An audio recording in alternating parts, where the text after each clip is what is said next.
అందరికీ నమస్కారం అండి. వరలక్ష్మి వ్రత శుభాకాంక్షలు.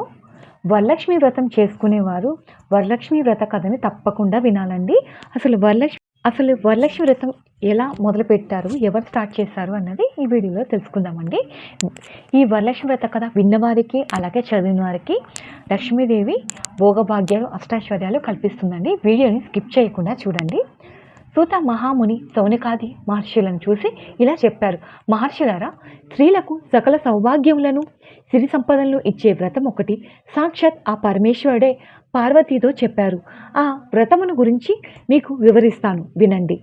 కైలాస పర్వతమున ఆ పరమేశ్వరుడు కూర్చునుండగా పార్వతీదేవి వచ్చి స్వామికి నమస్కరించి ఇలా అడిగాను: దేవలోకములో ఏ వ్రతము చేసినా స్త్రీలందరికీ సకల సౌభాగ్యాలు, పుత్ర పౌత్రాదులు, సిరి సంపదలు కలుగుతాయో నాకు చెప్పగలరు అని ప్రార్థించాను.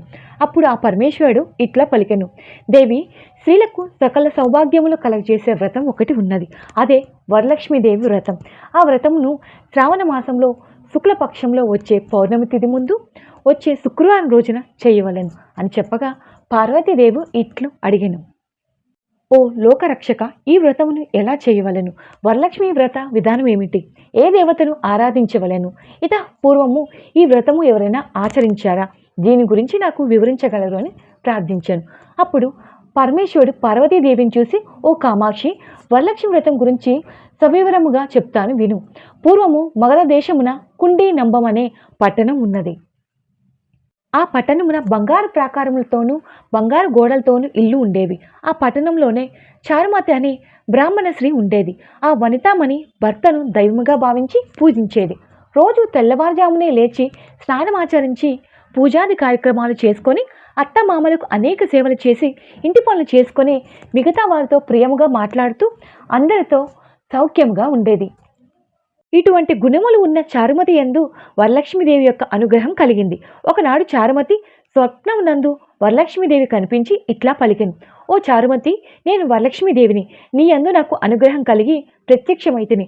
నీవు శ్రావణ శుక్లపక్ష పౌర్ణమి ముందు వచ్చే శుక్రవారం రోజున నన్ను పూజిస్తే నీకు నీ వారికి సకల సౌభాగ్యాలు, సిరి సంపదలు కలుగుతాయని పలకగా అప్పుడు చారుమతి ఆ స్వప్నంలోనే వరలక్ష్మీదేవి చుట్టూ ప్రదక్షిణలు నమస్కారం చేస్తూ ప్రార్థించాను. శ్లోకం: నమస్తే సర్వలోకానం జనైనం పుణ్య మూర్తాయే శరణ్యే త్రిగజ ద్వందే విష్ణు పక్షస్థలాయే అని అనేక విధాలుగా సూత్రం చేసి, ఓ జగజ్జనని, ఈ కటాక్షంబు కలిగిన జనులు విద్వాంసులు సకల భాగ్యాలు పొందుతారు అని చారుమతి చెప్పింది. నేను పూర్వజన్మలో చేసుకున్న ఏ పుణ్యం ఫలమో మీ దర్శన భాగ్యం నాకు కలిగింది అని ప్రార్థించింది. అంతటి వరాలిచ్చే వరలక్ష్మీదేవి అంతర్ధానం అయ్యింది. చారుమతికి మెలకు వచ్చింది. తన చుట్టూ చూసుకొని అది స్వప్నం అని తెలుసుకొని తన భర్తను అత్తమామలకు తనకు వచ్చిన స్వప్నం గురించి వివరించింది. వారు ఎంతో సంతోషించి శ్రావణ మాసంలో ఈ వ్రతమును తప్పక చేద్దామని చెప్పారు. తదుప చారుమతి స్వప్నం గురించి తెలుసుకున్న ఇతర స్త్రీలు కూడా శ్రావణ మాసం ఎప్పుడు వస్తుందా, ఈ వ్రతం ఎప్పుడు చేద్దామా అని ఎదురు చూశారు. ఇది ఇలా ఉండగా వీరి భాగ్యము ఫలము వల్ల శ్రావణ మాస శుక్లపక్ష పౌర్ణమి ముందు శుక్రవారం వచ్చినది. అంతటా చారుమతి మరియు ఇతర స్త్రీలు ఈ రోజే కదా వరలక్ష్మీదేవి వ్రతము చేయమని చెప్పింది అనుకుని ఆ రోజు తెల్లవారుజామునే లేచి తలస్నానం చేసుకొని శుభ్రమైన వస్త్రాలు ధరించి కాళ్ళకు పసుపు రాసుకొని చారుమతి యొక్క గృహంలోనే ఈశాన్య మూలాన గోమయంతో అలికి మండపము ఒకదాన్ని ఏర్పాటు చేసి దానిపైన కొత్త బియ్యం పోసి మరి అలాగే పంచావతాలతో బిల్వము, తులసి, వేప, రావి, మామిడి కలసమును ఏర్పాటు చేశారు. అందులోనికి వరలక్ష్మీదేవిని ఆవాహన చేసి చారుమతి మొదలగు స్త్రీలందరూ మిక్కిలి భక్తితో శ్లోకం చదువుకున్నారు అమ్మవారిది. ఆ శ్లోకం చెప్పి ధ్యాన ఆవాహనాది షాడోపచారమాలతో అమ్మవారిని పూజించి 9 సూత్రములు కలిగిన తోరంబును వారి కుడి చేతికి కట్టుకొని వరలక్ష్మీదేవికి అనేక విధమైన నైవేద్యాలను సమర్పించి ఆ మండపం చుట్టూ ప్రదక్షిణ చేశారు. మొదటి ప్రదక్షిణ ముగియగానే వారి కాళ్ళ యందు గల్లు గల్లుమంటూ మంజీరములు మరియు ఇతర ఆభరణములు ప్రత్యక్షమయ్యాయి. తదుపరి రెండో ప్రదక్షిణ చేయగానే వారు మిక్కిలి సంతోషించి వారి చేతులకు నవరత్నాలతో కూడిన బంగారు ఆభరణాలు ప్రత్యక్షమయ్యాయి. వారు మరింత ఉత్సాహంతో 3 ప్రదక్షిణ పూర్తి చేయగానే వారి సర్వాభరణాలు అలంకృతులయ్యారన్నమాట. అంటే ఒంటి నిండా బంగారు ఆభరణాలతో నిండిపోయారు.